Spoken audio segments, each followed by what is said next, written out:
only, Kitty Bird. Yes, beautiful. How are you? I'm fabulous now that I understand that you understand how to protect my You saw it behind the scenes. I dove on you, but something dropped, and the room is red, and we in LA. I didn't know what was We going weren't on. sure what was happening. And you did the thing you're supposed to do. Stop, drop, and roll. That's right.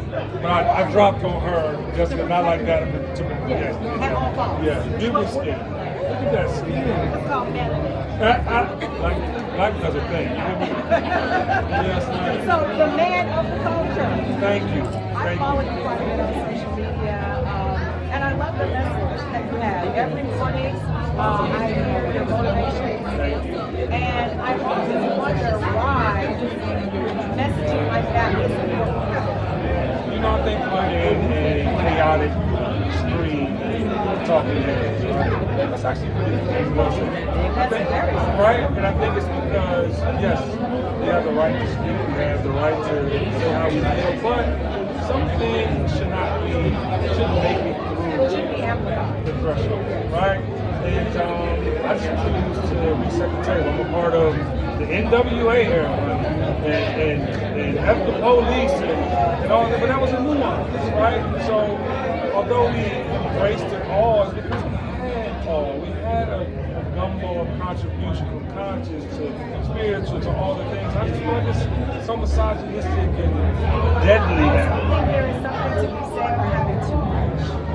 You know what I mean? Like, I feel like, here's a little secret about me. When I walk into any store and there's too much of everything, I become overwhelmed. And I feel right now, culturally speaking, where we are in terms of social media and how we digest and how we receive and download, I think sometimes too much is harmful to us as a culture. It is. It's too much toxicity. I think for the first time in this generation, I'm talking about the younger Gen Z and Alpha, that's the first generation that doesn't have a soundtrack to their lifestyle. Can you imagine all the music being toxic love songs and death? And it's like, what's there to look forward to? Where are the dream sequences? Well, not only that, I think a lot of times, I don't know about you, but I know you because I'm in that same era. And there are certain songs I can feel more encouraging, really inspirational, to push me through. I don't really know that they want that. And it makes me sad for them.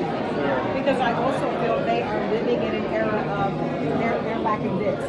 Human connection and contact. So everything is via text message and emojis and not knowing how to properly emote in real life. How do you think that's going to affect us when alpha is here? Yes. Alpha is here too. And leading things. I think it's going to be a civil war of sorts in the mind, right? You're going to have education on some level be paramount, right? Education should be the thing. You have to go at least through high school. They want to drop out 37% of a generation wants to be content creators, and the majority of the content you see is garbage. So I think that companies that are now supporting the things that aren't going to have an ROI or things that have no substance and it carries into the future, I think they'll start mixing that. And when the money's gone, they'll be gone. The sad part is, I remember a time when so many people wanted to be teachers and firefighters and all of that.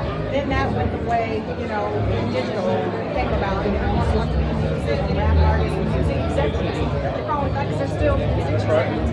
But now, in talking to a lot of my friends who are here this week, and they're saying that people don't even think those jobs are there. So I'm wondering, what are they going to do? They don't want like the regular professions of being a doctor, a nurse, or a scientist.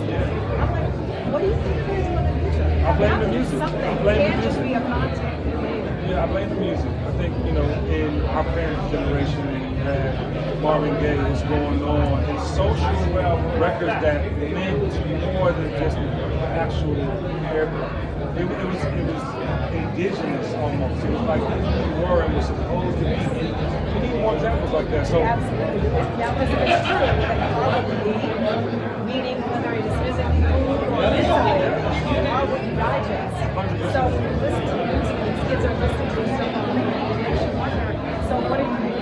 Listen, I just gave Kim his props because Kim is the most outwardly beautiful voice that's going to give you this amazing show, but he don't want to be seen. But he's making content now because he understands the values. But he also understands that he can be himself. So So there's adaptation, there's pivoting, adjusting, all the things, but you have to be true to something. And that's what culture is in this area. I agree. I am happy though that we are at least celebrating 26 years in the Come Music on, Awards. beautiful. Culturally speaking, Yes. you know, going all the way back to the very beginning and just watching the evolution of the Yes. music, right? Yes. What are you excited about today? I'm excited to still have beats, you know. I'm excited to just be amongst you guys. Everyone here are peers, friends, people I want to meet. So I'm looking forward to that experience. And my son, who's 22, his rap name, well, I'm not calling him rapper, his artist name is Fronic. It's his first award show, so he gets to see what it looks like. So I'm very, very happy. Well, I am excited too. Thank you so much for stopping by. I'm going to continue following on social media because you are posting incredible content every single day. I love your face. Thank you for your time.